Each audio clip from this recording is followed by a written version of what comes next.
Welcome back to my channel. চলো আজকের blog শুরু করা যাক, ঠিক আছে? তো আজকের ব্লগটা যারা নিজেকে চালাক আর বুদ্ধিমান মনে করো তোমাদের জন্য আজকে ব্লগটা। দেখো বন্ধু, যারা ভাবো যে আমি তো ওর থেকে বেশি জানি, আমি ওর থেকে বেশি নলেজ আমার মধ্যে আছে, আমি কিছু করতে পারলাম না, ও ওর লাইফে অনেক কিছু করে ফেললো, এখানে পার্থক্যটা কি, ডিফারেন্সটা কি, ঠিক আছে? এটা বলবো তোমাদেরকে।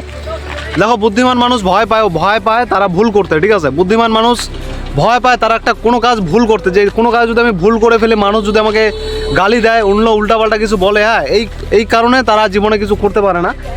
আর যারা পাগল বোকা মানুষ তারা স্টেপ নেয়, জীবনে ভুল করে তারা, ঠিক আছে? আর কোনো কাজে যদি ভুল না করো তাহলে ভাই সেই কাজে প্রো লেভেলে যেতে পারবে না, ঠিক আছে? কোনো কাজে যদি ভুল না করো তুমি শিখতে পারবে না। ভুল করতে হবে ভাই, শিখতে গেলে আজকে ভুল করতে হবে। আজকে 90% মানুষ জীবনে ভুল করতে ভয় পায়, ঠিক আছে? এই জন্য তারা জীবনে কিছু করতে পারে না।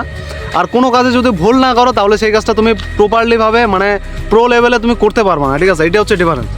আজকে ভাই যে কোনো কাজ করো, তুমি যে কোনো কাজ করো, তোমাকে ভুল করতে হবে, এটা প্রথম স্টেপ।